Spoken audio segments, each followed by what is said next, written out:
এলাম আমার স্নেহের আদরের অনার্স ছাত্রছাত্রীদের জন্য।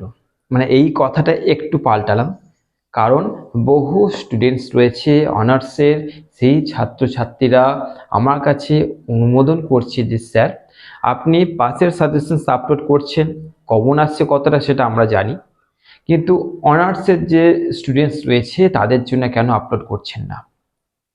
তো যেহেতু কারা বলছে এইগুলো, পাশের যেসব ছাত্রছাত্রীরা আমার কাছে পড়াশোনা করছে তাদের দ্বারাই তাদের বান্ধবীরা আমাকে ফোন করছে, হয়তো তাদের যে দিদি বা দাদা রয়েছে যারা অনার্সে পড়ছে তারা কিন্তু আমায় তাদের কল থেকে ফোন করে তারা বলছে যে স্যার আমাদের সাজেশনসটা আপলোড করুন, আমাদের অনার্সের সাজেশনসটা খুবই দরকার আছে।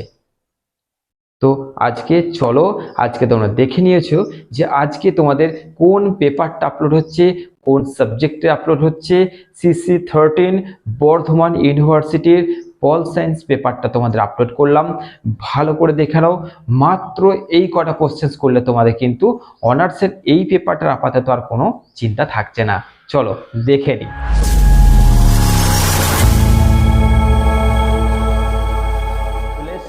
আমার স্নেহের আদরের ছাত্রছাত্রীদের জন্য যারা অনার্স পড়ছে এবং আজকে পল সায়েন্স যারা অনার্স পড়ছো তাদের CC13 পেপারটা সাজেশনস আপলোড করছি, এবং এখানে যে কোশ্চেন্সগুলো রেখেছি গুটি কয়েক কোশ্চেন্স, মাত্র গুটি কয়েক কোশ্চেন্স আমি আমার যে পাশের স্টুডেন্টসদের যখন সাজেশনস আপলোড করি আমি একটা সিস্টেমে আপলোড করি, যেটা হচ্ছে গুছিয়ে।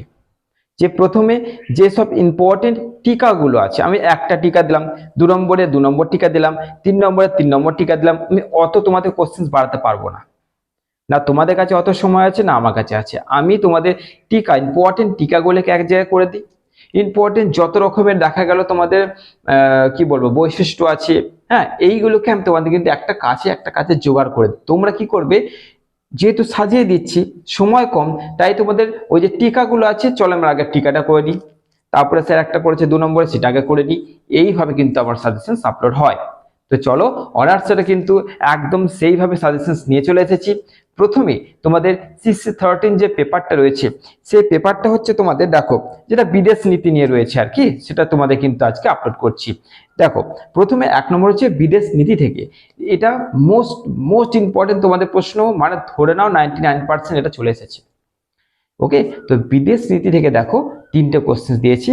এক হচ্ছে বিদেশ নীতি নির্ধারণে সংসদ ক্যাবিনেটের ভূমিকা, অর্থাৎ সংসদের ভূমিকা, ক্যাবিনেটের ভূমিকা। আর একটা থাকছে বিদেশ নীতির বৈশিষ্ট্য আলোচনা করো। মাত্র এই 3টে প্রশ্ন যদি বিদেশ নীতি থেকে করে যাও এর বাইরে আর কিছু তোমাদের দেবে না। ওকে, এরপরে দেখো 2 নম্বর প্রশ্ন, মানে 1 নম্বর প্রশ্নে কিন্তু তোমাদের সাজিয়ে দিলাম। 2 নম্বর প্রশ্ন কি আছে, সম্পর্ক, অর্থাৎ এই সম্পর্কগুলো তোমরা করে যাচ্ছ, এর বাইরে কোনো সম্পর্ক আসার সম্ভাবনা নেই, এই সম্পর্কগুলো তোমরা করে যাও।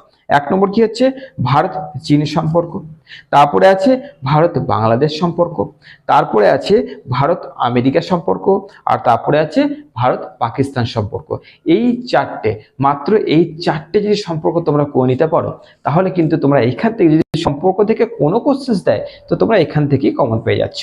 এরপরে 3 নম্বর প্রশ্ন হচ্ছে চুক্তি থেকে। চুক্তি মাত্র তোমাদের দেওয়া হয়েছে 3টে, মাত্র 3টে চুক্তি। কি না, সিমলা চুক্তি, ভারত ভুটান চুক্তি, আর হচ্ছে পুনাখা চুক্তি। এই 3টে চুক্তি যদি তোমরা করে নিতে পারো, চুক্তি থেকে কোনো কোশ্চেন দিলে এর বাইরে দিচ্ছে না। 4 নম্বর প্রশ্ন টিকা থেকে, টিকা তোমাদের মাত্র 5টা দিয়েছি, এর বাইরে তোমাদের টিকা দেওয়ার কোনো সম্ভাবনা নেই। ওকে, তো দেখো কি আছে না গুজরাল ডক্টরিন। ওকে, 2 নম্বর এখানে পূর্বে তাকাও নীতি, এই হচ্ছে টিকা। তারপরে ভারতের পররাষ্ট্র নীতি নির্ধারণে ভূগোলের ভূমিকা আলোচনা করো, এইটা একটা। তারপরে অ্যাক্ট ইস্ট পলিসি, এই একটা টিকা তোমাদের দিচ্ছে, অর্থাৎ 4টে হলো। এবং 5 নম্বর হচ্ছে প্রতিবেশীদের অগ্রাধিকার প্রদানে ভারতের উদ্যোগ, এইটা একটা তোমাদের টিকা, অর্থাৎ 5টা টিকা কিন্তু তোমাদের দিলাম।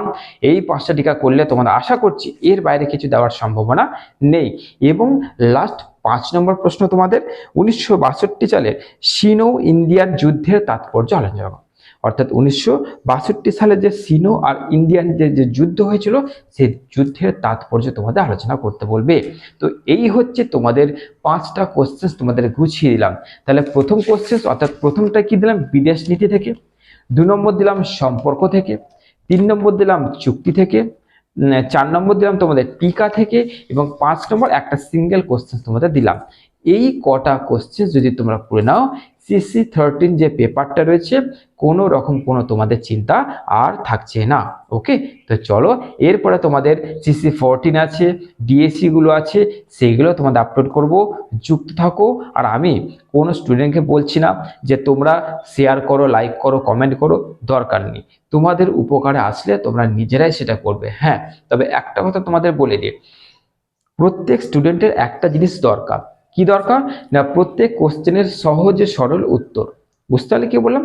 প্রত্যেক স্টুডেন্টে কিন্তু এটা দরকার যে প্রত্যেক যে কোশ্চেন্সগুলো আমি আজকে দিলাম বা তোমাদের যেই দিক দেখানো, তার সহজ সরল উত্তর পাওয়া এবং তার ব্যাখ্যা পাওয়া। অর্থাৎ যদি তোমাদের কেউ করালো, সে সহজ সরলভাবে লিখিয়ে দিল এবং সেটা সুন্দরভাবে তোমাদের বুঝিয়ে দিল।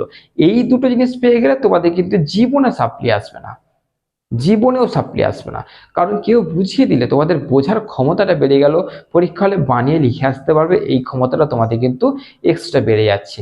তো যদি তোমরা প্রপার ক্লাস চাইছো, যদি তোমরা চাইছো যে আমাদেরকে কেউ সহজ সরল ভাষায় বুঝিয়ে দিক, লিখিয়ে দিক, তাহলে তোমরা এই নাম্বারটা যোগাযোগ করো। এইখানে অনার্স যে স্টুডেন্টসদের কিন্তু অ্যাকচুয়াল অনলাইন ক্লাস শুরু হতে চলেছে বলাটা ভুল হচ্ছে, অলরেডি স্টার্ট হয়ে গেছে। যেসব অনলাইনে স্টুডেন্টসরা রয়েছে, সে পল সায়েন্স হোক, হিস্ট্রি হোক, বেঙ্গলি হোক, যে সাবজেক্টের হোক, তোমরা কিন্তু এইখানে এই নাম্বারটা যোগাযোগ করো। এই নাম্বারটা যোগাযোগ করলে তোমাদের কিন্তু এই নাম্বারের দ্বারা তোমাদের যে হেল্পটা করা হবে, সেই হেল্পটা তোমরা আশা করছি অনেক অনেক উপকৃত হবে। এখানে প্রত্যেক সাবজেক্টে অনার্সের দিক থেকে SN একাডেমি খুব মানে পিকিউরলি ভাবে এবং খুব সিকিউরলি ভাবে কিন্তু টিচার নিয়োগ করেছে। তোমরা এখানে অনার্সের ক্লাস কিন্তু তোমরা করতে পারো। এখানে স্বনামধন্য সুন্দর সাজেশনস বলো, সহজ সরল ভাষা বলো এবং উল্টে তোমাদের বুঝিয়ে দেওয়া বলো, সব কিছুই সেই টিচার্সটা তোমাদের জন্য করবে, তোমাদের জন্য সব কিছু তারা দিয়ে দেবে। ওকে, তো তোমরা যদি এরকম একটা জায়গায় ক্লাস করতে চাও, এই যে নাম্বারটা, এই নাম্বারটা খুব তাড়াতাড়ি জোগাড় করো, মানে যোগাযোগ করো, কারণ সময় তোমাদের হাতে কিন্তু খুব কম রয়েছে। ওকে, এই মাত্র কটা কোশ্চেন্স দেখো না, বেশি কোশ্চেন্স নেই, এই কটা কোশ্চেন্স তো করাই যায়, কিন্তু এই কটা কোশ্চেন্স যদি কেউ তোমাদের সহজ করে বুঝিয়ে দিল, এর থেকে আর ভালো কি হতে পারে? তো তোমরা তাড়াতাড়ি এই নাম্বারটা যোগাযোগ করে নাও, যোগাযোগ করো, তোমাদের ক্লাস খুব তাড়াতাড়ি শুরু করে দেবো। সময় খুব কম আছে এটা বলবো না, এই সময়ের মধ্যেই তোমাদের রেডি করে দেবো। এটা হচ্ছে SN একাডেমির দায়িত্ব, SN একাডেমির চ্যালেঞ্জ। চলো, ভালো থেকো, সুস্থ থেকো।